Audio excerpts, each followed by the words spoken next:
अस्सलाम वालेकुम dear students.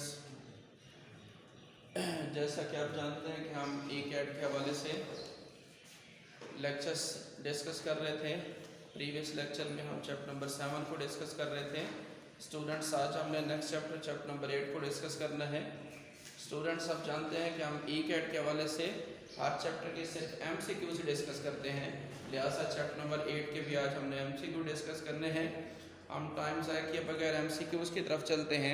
Students, chapter number 8 का नाम है mathematical induction and binomial theorem. हम MCQs नंबर 1 से स्टार्ट कर रहे हैं। स्टूडेंट्स, MCQs नंबर 1 है इन the expansion of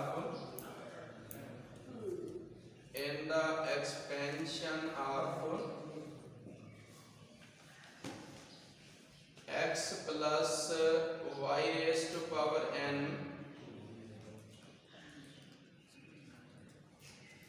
in every term, the sum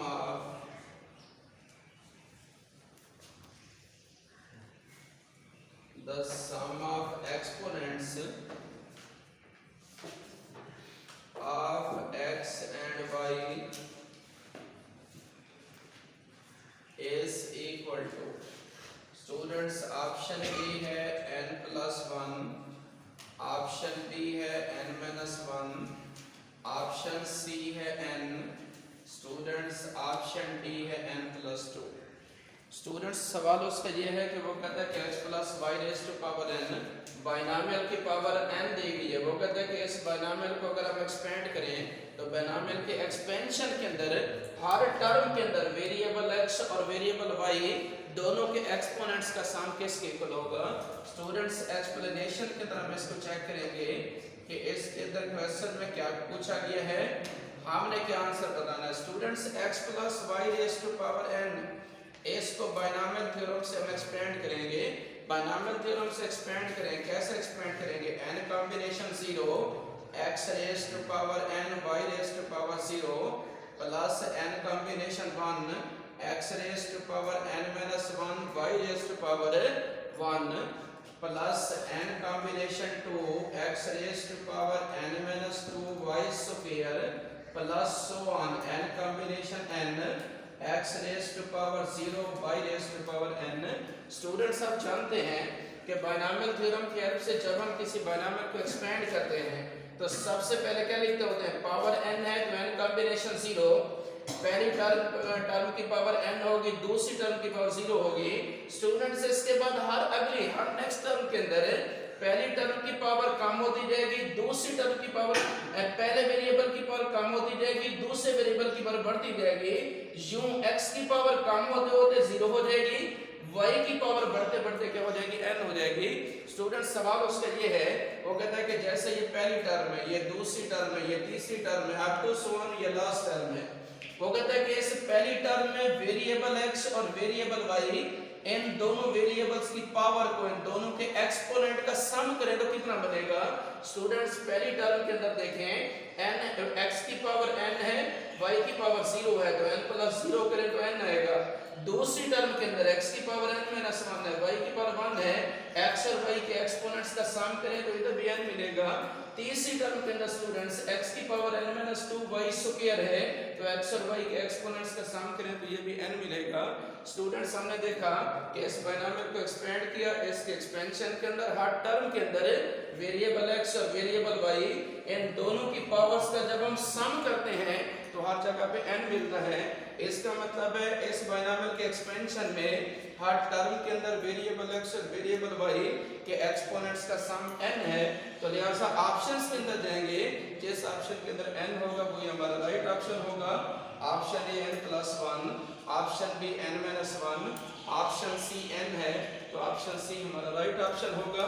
students, इसी से नेक्स्ट MCQ ये बन सकता है कि x plus y raise to power 20 हो, तो ये बताना होगा कि इस बाइनॉमियल को एक्सपेंड करें तो इसके एक्सपेंशन के अंदर हर टर्म के अंदर वेरिएबल x और y की एक्सपोनेंट्स का सम कितना बनेगा? स्टूडेंट्स याद रखना, बाइनॉमियल की जितना पावर होगी तो बाइनॉमियल की एक्सपेंशन के अंदर उसकी हर टर्म के अंदर वेरिएबल के एक्सपोनेंट्स का सम हमेशा उस पावर की इक्वल होता है। अगर बाइनॉमियल की पावर 20 है तो हर जगह पे एक्सपोनेंट्स का सम भी 20 होगा। पहले क्योंकि पावर n थी तो हर जगह पे वेरिएबल के एक्सपोनेंट्स का सम भी क्या मिला था? n मिला था। स्टूडेंट्स इसका ऑप्शन सी करेक्ट है, ऑप्शन सी को टिक करेंगे। स्टूडेंट्स एमसीक्यूज नंबर हम 2 की तरफ चलते हैं। फर्स्ट एमसीक्यूज में स्टूडेंट्स यही पूछा गया था कि बाइनॉमियल को एक्सपेंड करने के बाद बाइनॉमियल के एक्सपेंशन के अंदर उसके हर टर्म के अंदर वेरिएबल के एक्सपोनेंट्स का सम बताना था। स्टूडेंट्स एमसीक्यूज नंबर 2 है the middle term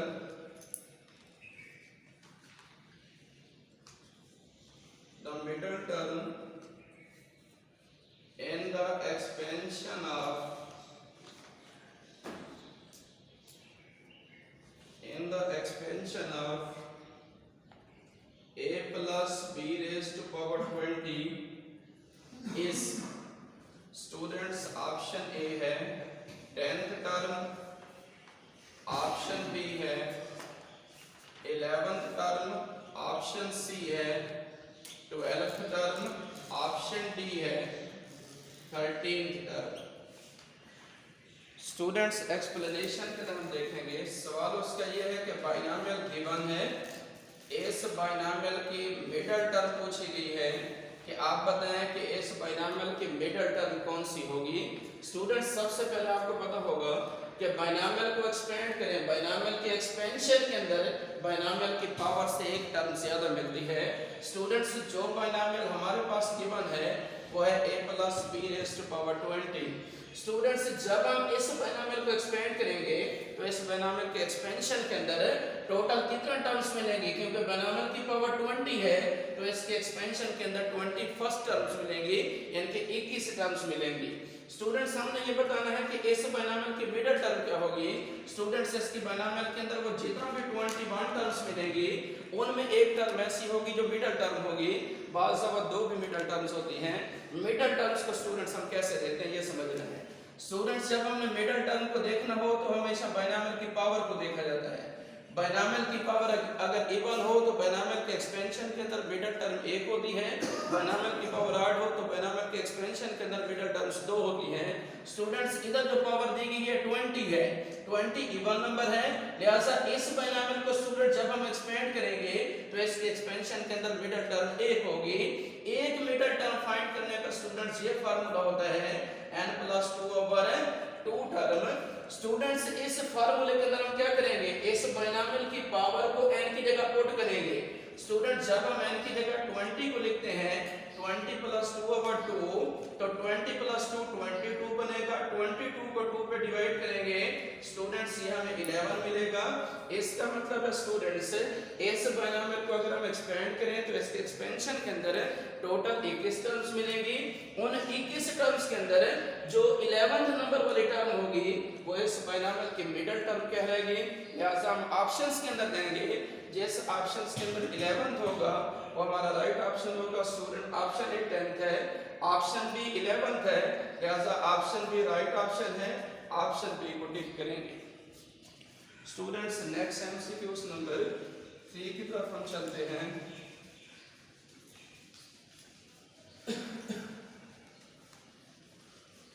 MCQs number 3 में पूछा गया है,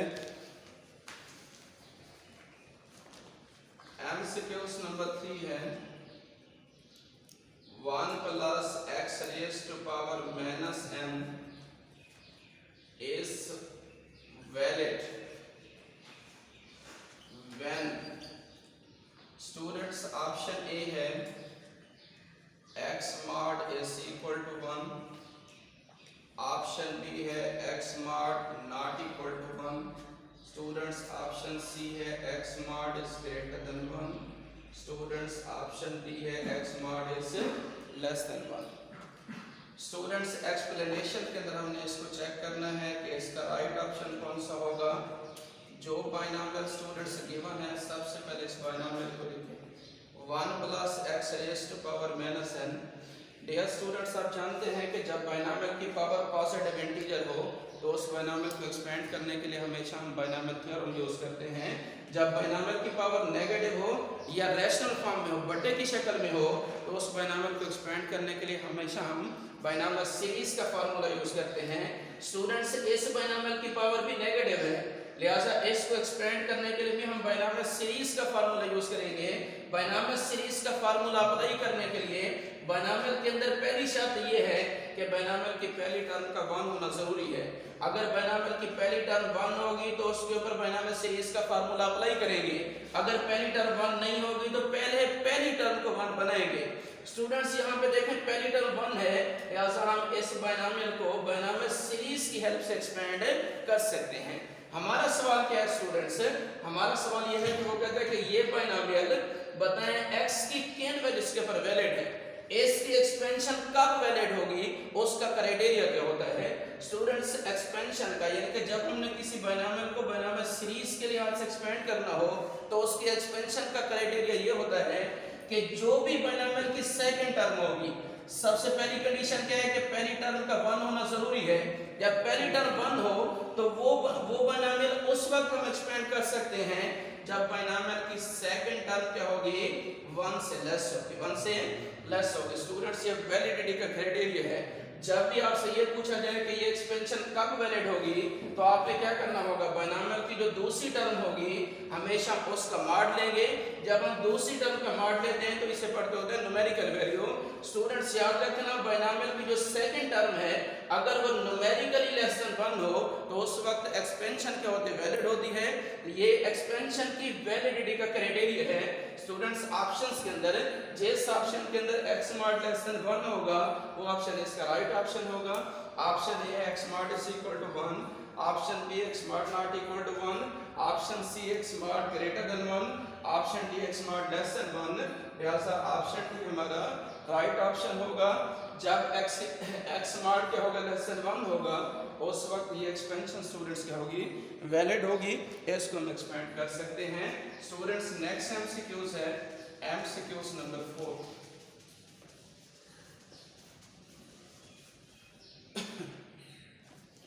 स्टूडेंट्स, एमसीक्यूज नंबर 4 में एमसीक्यूज नंबर 4 है the 8th term, the second term in the expansion of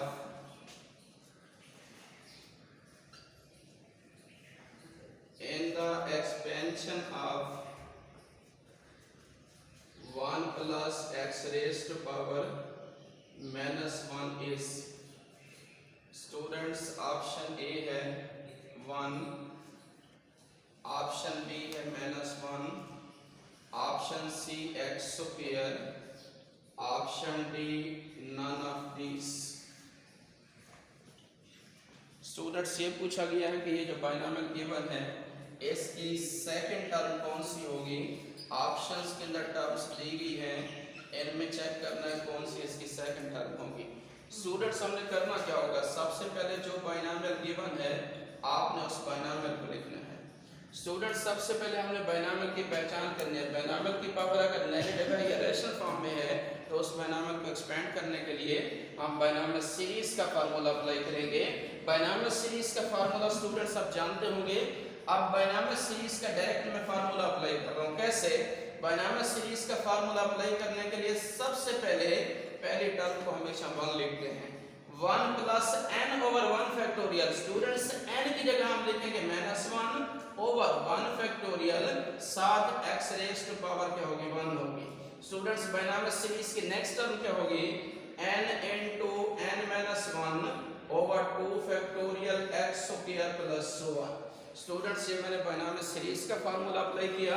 binomial series का फार्मूला आप जानते होंगे। अप्लाई कैसे करते हैं, सबसे पहले पहली टर्म को 1 लिखते हैं, प्लस ऊपर n ओवर 1 फैक्टोरियल x की power 1 plus n into n minus 1 over 2 factorial x square plus 1। यूं टर्म्स लिखते जाएंगे तो ये बाइनोमियल सीरीज की हेल्प से आप इस बाइनोमियल को एक्सपेंड कर देंगे। स्टूडेंट्स, अब थोड़ा सा सिंपलीफाई करें। पहली टर्म आपको 1 मिल गई, प्लस माइनस x ये स्टूडेंट्स क्या बनेगा plus x square over 2 factorial plus so on. Students हमने बायनॉमियल को एक्सपेंड कर दिया। अब हमने ये चेक करना है कि वो कहता है कि इस बायनॉमियल की आपने सेकंड टर्म बतानी है। स्टूडेंट्स ये जो 1 है ये इस बायनॉमियल के एक्सपेंशन के अंदर पहली टर्म है, माइनस एक्स इसकी दूसरी टर्म है, एक्स स्क्वायर ओवर 2 फैक्टोरियल इसकी तीसरी टर्म है।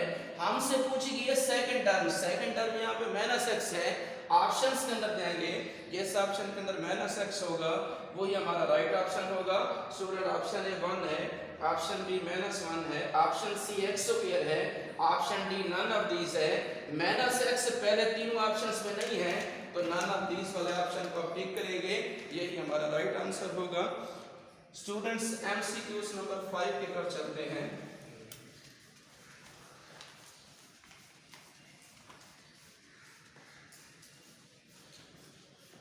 स्टूडेंट्स एमसीक्यूज नंबर 5 है next. MCQs number 5, number of terms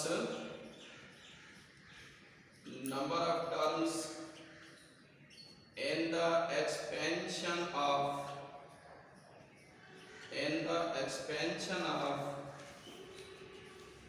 a minus x over b whole raised to power n plus 1 such that n belong to set of natural numbers are।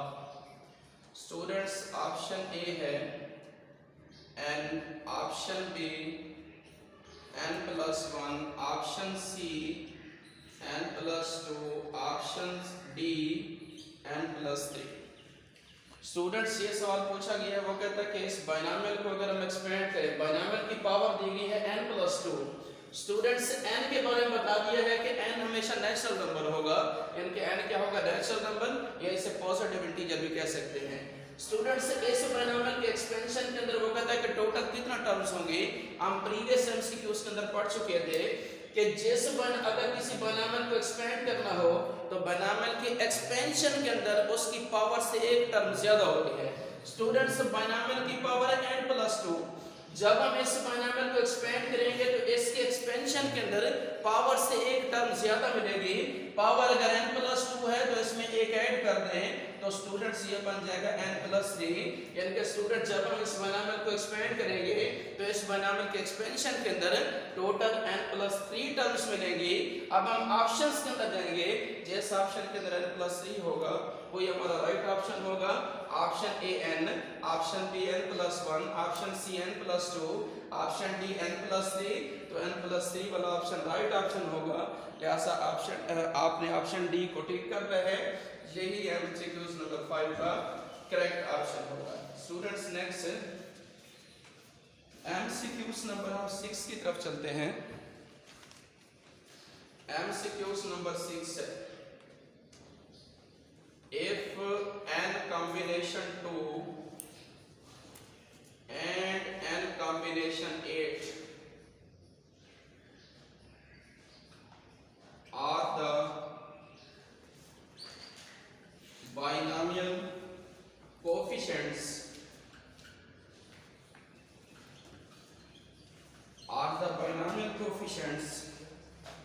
of the terms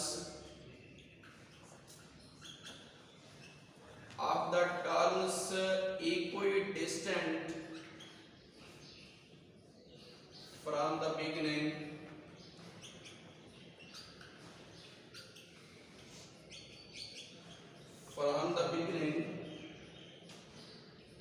and in the expansion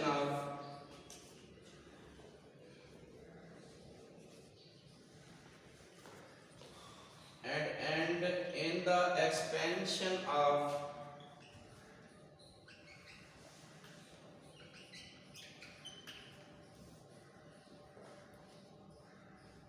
to a minus 3b raised to power n, then n is equal to students option A है 8, option B है 9, option C है 10, option D है 12। Students explanation के अंदर हमने देखना क्या होगा, क्वेश्चन क्या है इसको समझना है। वो कहता है कि n combination 2 n combination 8। Students ये क्या है कि इस बाइनॉमियल को एक्सपेंड करें तो इसके एक्सपेंशन के अंदर जो बाइनॉमियल कोफिशिएंट्स होंगे उन बाइनॉमियल कोफिशिएंट्स में एक बाइनॉमियल कोफिशिएंट क्या होगा n combination 0, n combination 2 1, n combination 2, n combination 3, n combination 4 up to so on n combination n। Students जब हम इस बाइनॉमियल को एक्सपेंड करेंगे तो बाइनॉमियल के एक्सपेंशन के अंदर ये सारे के सारे बाइनॉमियल कोफिशिएंट्स मिलेंगे विद देयर वेरिएबल्स। अब सवाल उसका ये है, वो कहता है कि ये जो बाइनॉमियल कोफिशिएंट्स दिए गए हैं ये binomial coefficients are the binomial coefficients of the terms equidistant from the beginning and end in the expansion of. वो कहता है कि जब इसको एक्सपेंड करें तो ये जो दोनों बाइनॉमियल कोफिशिएंट्स हैं ये दोनों का डिस्टेंस सेम होगा। डिस्टेंस सेम का मतलब क्या है कि ये जो पहला बाइनॉमियल कोफिशिएंट है अगर ये दूसरी टर्म का बाइनॉमियल कोफिशिएंट होगा शुरू से तो n कॉम्बिनेशन 8 ये एंड से दूसरी टर्म का बाइनॉमियल कोफिशिएंट होगा। एंड से और शुरू का मतलब क्या है स्टूडेंट, जैसे ये n कॉम्बिनेशन 1 है ये दूसरी टर्म का कोफिशिएंट है तो लास्ट से दूसरी टर्म का बाइनॉमियल कोफिशिएंट ये वाला होगा। वो कहता है कि ये जो बाइनॉमियल कोफिशिएंट्स हैं ये इक्विडिस्टेंस कब होंगे, यानी कि n की वैल्यू क्या होगी जब ये दोनों इक्विडिस्टेंस होंगे। अगर ये पहली टर्म का कोफिशिएंट है तो ये एंड से पहली टर्म का कोफिशिएंट हो, अगर ये स्टार्ट से 10वीं टर्म का कोफिशिएंट है तो एंड से ये 10वीं टर्म का कोफिशिएंट हो, तब इनका डिस्टेंस इक्विडिस्टेंस होगा। स्टूडेंट्स से देखना कैसे होगा, वो कहता है कि बताएं तब n की वैल्यू क्या होगी। स्टूडेंट्स ये ट्रिकी क्वेश्चन है, कैसे बताना होता है। ये जो कोफिशिएंट दिए गए हैं अगर आपसे पूछा जाए कि ये दोनों इक्विडिस्टेंस होंगे, दोनों का बिगिनिंग से और एंड से फासला सेम होगा, तो आप क्या करेंगे कि ये जो 2 और 8 है ये जो r की वैल्यूज हैं इन दोनों का सम करेंगे। इधर 2 है इधर 8 है, 2 + 8 10 बनेगा तो n की वैल्यू 10 होगी। अगर n की जगह 10 लिखेंगे तो इन दोनों कोफिशिएंट्स का आंसर भी सेम मिलेगा, दोनों इक्विडिस्टेंस होंगे। स्टूडेंट्स 2 + 8 10 बनेगा, लिहाजा इस n की वैल्यू 10 होगी। ऑप्शंस के अंदर जाएंगे, ऑप्शंस के अंदर जो 10 वाला आंसर होगा वो राइट ऑप्शन होगा। स्टूडेंट्स ऑप्शन ए 8 है, ऑप्शन बी 9 है, ऑप्शन सी 10 है, तो ऑप्शन सी हमारा राइट ऑप्शन होगा। इसके अलावा कोई और कोफिशिएंट्स को चेंज करते हैं। स्टूडेंट्स फॉर एग्जांपल वो कहते हैं कि n कॉम्बिनेशन 3 और n कॉम्बिनेशन 11 ये कब इक्विडिस्टेंस होंगे, आपने कैसे बताना होगा। 11 और 3 को ऐड कर देंगे 14 बनेगा, तो n की वैल्यू जब 14 होगी तो दोनों ये इक्वल हो जाएंगे, दोनों का डिस्टेंस सेम होगा बिगिनिंग से और एंड से। स्टूडेंट्स नेक्स्ट एमसीक्यूज नंबर हम 7 की तरफ चलते हैं।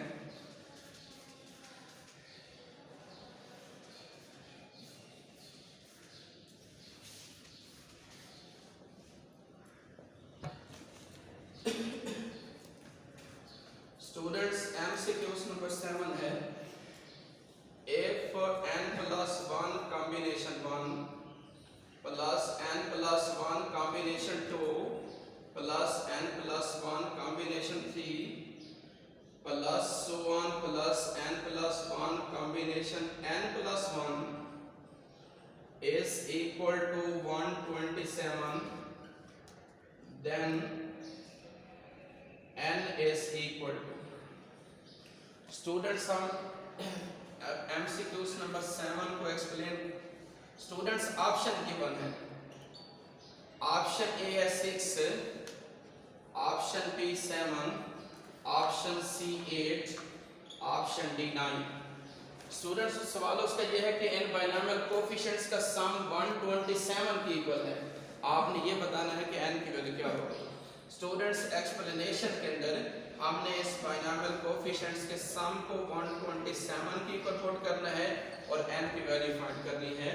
स्टूडेंट्स जो एमसीक्यूज में n + 1 combination 1 plus n + 1 combination 2 plus n + 1 combination 3 plus so on n + 1 combination n + 1 is equal to 127 दिया गया है।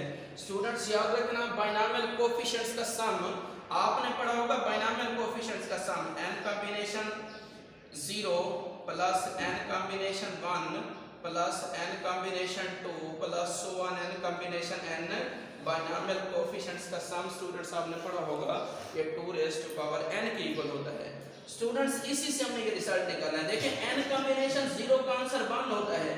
अगर मैं s की जगह यहाँ 1 लिख दूं तो इस 1 को दूसरी साइड पर ले जाऊं तो ये n कॉम्बिनेशन 1 से लेकर n कॉम्बिनेशन n तक ये सारे का सारा आंसर क्या होगा 2 की पावर n माइनस 1, 2 की power n minus 1। Students in binomial coefficients को देखें, इनमें फर्क किस चीज का है, सिर्फ यहाँ पे n है, इधर n प्लस 1 है, तो लिहाजा स्टूडेंट्स इन बाइनोमियल कोएफिशिएंट्स का सम किसके इक्वल होगा 2 raise to power n plus 1 minus 1 is equal to 127। Students ये जो हमने फार्मूला बनाया n combination 1 n combination 2 up to n combination n, ये सारे का सारा 2 raise to power n minus 1 की इक्वल होगा। इन बाइनोमियल कोएफिशिएंट्स के अंदर सिर्फ फर्क कितना है, इधर n है तो यहाँ n प्लस 1 है, लिहाजा 2 की पावर चेंज होगी, इधर n है तो यहाँ 2 की पावर क्या बन जाएगी n प्लस 1। स्टूडेंट्स इसको आगे सॉल्व करें, 2 raise to power n plus 1 is equal to 128, ये माइनस 1 दूसरी साइड पे जाकर क्या बनेगा 128। स्टूडेंट्स नेक्स्ट कैसे सॉल्व करेंगे, 2 raise to power n plus 1 is equal to 2 raise to power 7। Students ये जो 128 है इसको 2 रेज़ टू पावर 7 लिखा जा सकता है। मजीद सिंपलीफाई करें, दोनों के बेस सेम है तो पावर से इक्वल होंगी, n plus 1 is equal to क्या होगा 7, 1 को दूसरी साइड पर ले जाएं तो students n is equal to क्या मिलेगा 6। ऑप्शंस के अंदर जो 6 वाला ऑप्शन होगा वो हमारा राइट ऑप्शन होगा। स्टूडेंट्स ऑप्शन ए हमारा राइट ऑप्शन है, क्योंकि ऑप्शन ए के अंदर 6 है, लिहाजा ऑप्शन ए को आपने टिक करना है। स्टूडेंट्स नेक्स्ट एमसीक्यूज नंबर 8 है। एमसीक्यूज नंबर 8 में क्या पूछा गया है, हमने एमसीक्यूज नंबर 8 की तरफ चल रहे हैं।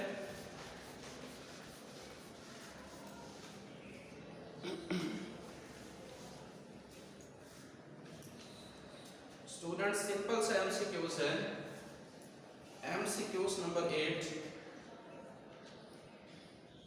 n combination 0 plus n combination 1 plus n combination 2 plus n combination 3 plus so on, n combination n is equal to, students option A है 2 raise to power n minus 1, option B 2 raise to power n, option C 2 raise to power n minus 1, option D 2 raise to power n plus 2। Student सवाल ये है कि वो कहता है कि जो बाइनोमियल कोएफिशिएंट्स का सम है ये किसके इक्वल होगा। स्टूडेंट्स आपने पढ़ा होगा बाइनोमियल थ्योरम के अंदर तमाम बाइनोमियल कोएफिशिएंट्स का sum 2 raise to power n के इक्वल होता है। Sum of all the binomial coefficient is always equal to 2 raise to power n।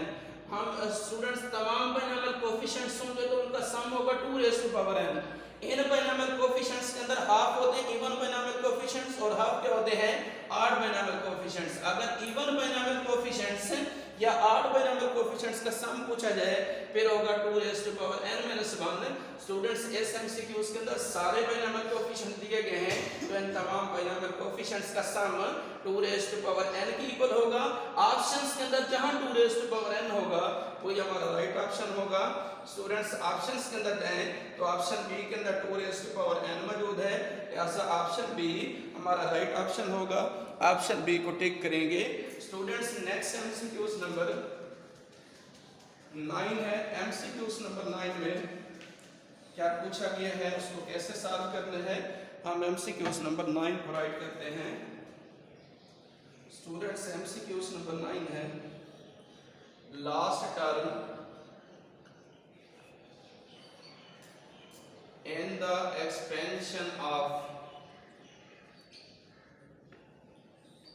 last term in the expansion of 2y minus x raised to power 6 is, students option A है minus x raised to power 6, option B x raised to power 6, option C 6x raised to power 6, option D -6x raised to power 6। Students explanation की तरफ जाएंगे। ये जो binomial given है इस binomial के last term पूछी गई है। स्टूडेंट्स बाइनोमियल कौन सा है 2y - x raised to power 6, students अब सबसे पहले बाइनोमियल को देखना है। स्टूडेंट्स इस बाइनोमियल को अगर हम एक्सपेंड करें तो हम इसकी पावर जानते हैं, इस बाइनोमियल की पावर 6 है।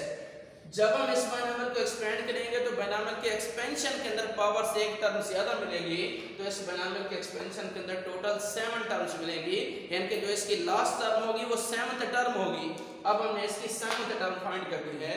स्टूडेंट्स किसी भी टर्म को फाइंड करना हो उसके लिए हम ये फार्मूला यूज करते हैं, जनरल टर्म का formula tr plus 1 is equal to n combination r a raised to power n minus r b raised to power r। Students इसी फार्मूले के अंदर, क्योंकि स्टूडेंट्स इस बाइनोमियल की 7th टर्म इसकी लास्ट टर्म है, तो 7th टर्म फाइंड करने के लिए इसको t7 बनाने के लिए r की जगह हम 6 पुट करेंगे। स्टूडेंट्स जहां जहां r होगा वहां 6 लिखेंगे।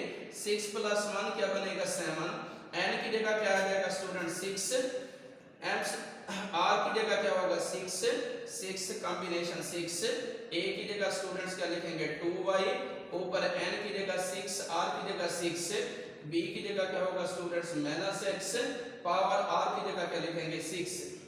स्टूडेंट्स फार्मूले के अंदर हमने a की जगह पहले टर्म को लिखा, b की जगह दूसरी टर्म को, n की जगह पावर 6 को लिखा, r की जगह 6 को लिखा। क्यों r की जगह 6 को लिखा? क्योंकि इस बाइनोमियल की लास्ट टर्म फाइंड करनी थी, इसकी लास्ट टर्म 7th टर्म है। t7 कब बनेगा? जब r की जगह हम क्या पुट करेंगे 6। स्टूडेंट्स सिंपलीफाई करें, t7 is equal to, students अब जानते हैं जब n और r सेम हो तो कॉम्बिनेशन का आंसर हमेशा 1 होता है, तो 6 कॉम्बिनेशन 6 का आंसर क्या मिलेगा 1। 2y raised to power क्या होगा 0 minus 6 raised to power, students minus x raised to power 6 है, ब्रैकेट के अंदर माइनस है पावर इवन है, अगर ब्रैकेट के अंदर माइनस हो पावर इवन हो तो पावर की वजह से माइनस प्लस हो जाता है। तो students t7 is equal to 1.1 x raised to power 6, t7 is equal to x raised to power 6 मिल गया। स्टूडेंट्स ये जो बाइनोमियल गिवन है, बाइनोमियल की जो लास्ट टर्म है वो x